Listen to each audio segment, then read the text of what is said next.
bersatu dalam doa. Allah Bapa kami yang bertata di kerajaan surga, kami mengucap syukur Tuhan untuk berkat yang Engkau masih diberikan kepada kami. Tuhan, saat ini kami berkumpul di tempat saudara kami yang sedang sakit.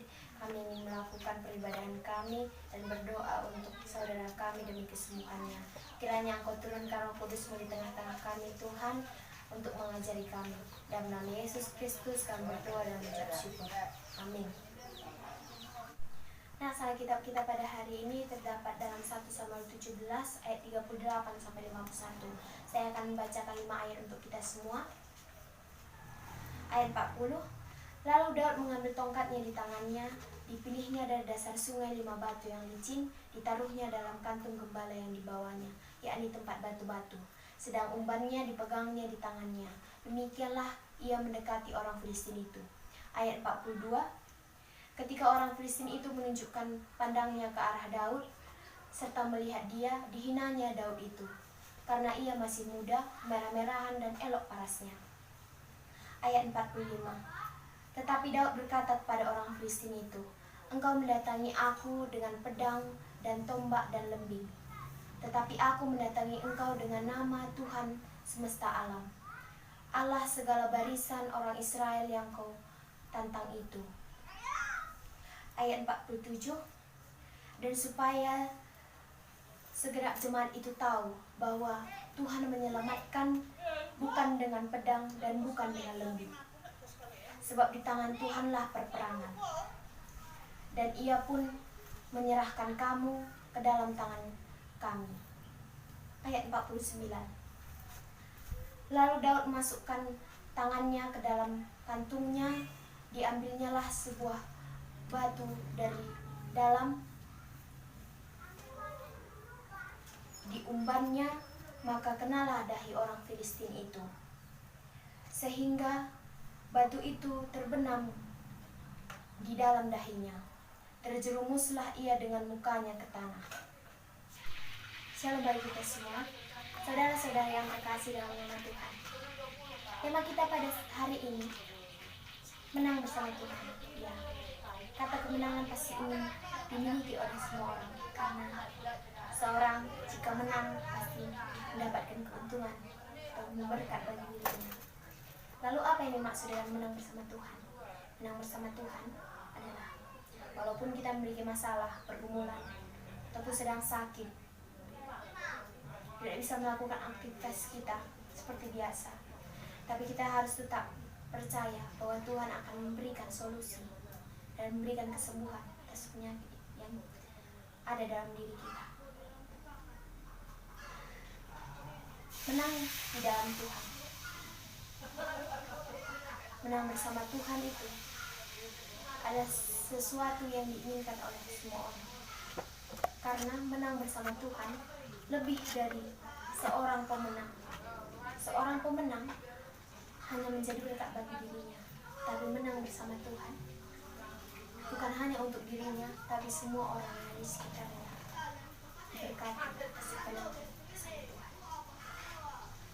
Kita harus percaya dan mengandalkan Tuhan setiap pergumulan, permasalahan dan penyakit yang kita alami.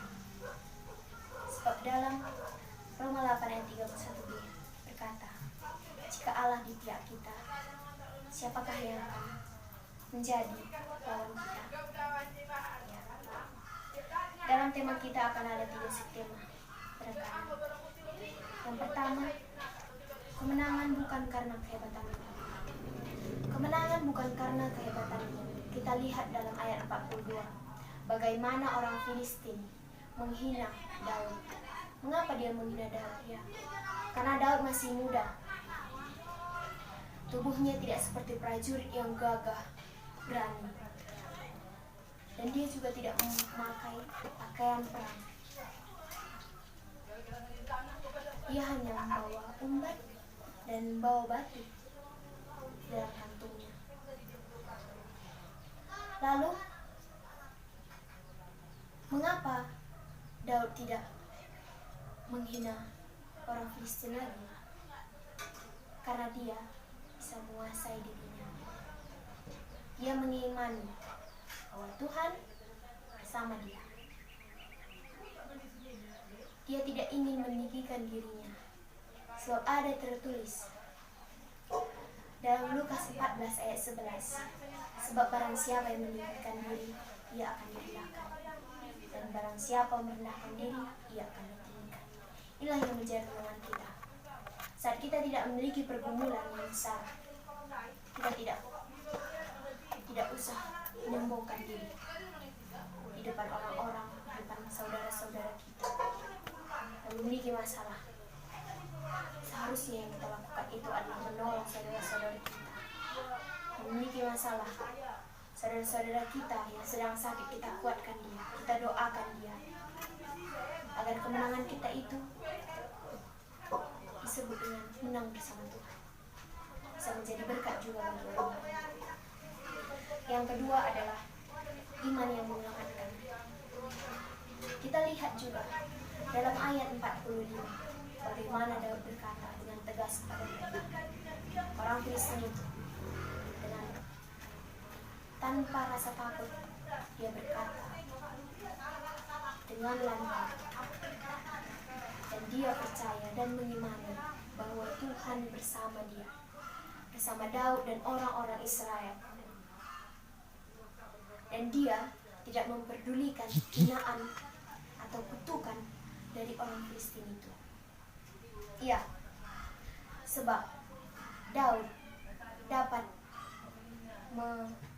menguasai dirinya. Ada tertulis dalam 1 Samuel 16 ayat 13b. Sejak saat itu, Roh Allah berkuasa atas Daud. Iya, Daud dapat menguasai dirinya. Dirinya dapat dikuasai, dia tidak emosi dengan hinaan, tapi dia tetap percaya kepada orang, kepada Tuhan saja, bukan dengan hinaan mereka. Itulah menjadi renungan kita. Kita harus tetap percaya dan mengimani Tuhan bersama kita dan memberikan kesembuhan kepada kita. Ya. Ketiga itu adalah kemenangan yang pasti dalam Tuhan. Kemenangan yang pasti dalam Tuhan itu adalah kita pasti mendapatkan kemenangan jika kita percaya kepada Tuhan, mengimaninya dan berpengharapan kepada Tuhan. Kemenangan dalam Tuhan itu pasti. Tuhan tidak akan pernah mengingkari janjinya. Dia akan memberikan kemenangan kepada kita. Kesimpulannya dari kita saat ini, jika kita memiliki masalah, pergumulan, dan sedang sakit, kita harus tetap percaya kepada Tuhan dan mengandalkan Tuhan dalam kehidupan kita. Ya. Sebab kemenangan bersama Tuhan akan indah pada waktunya. Amin.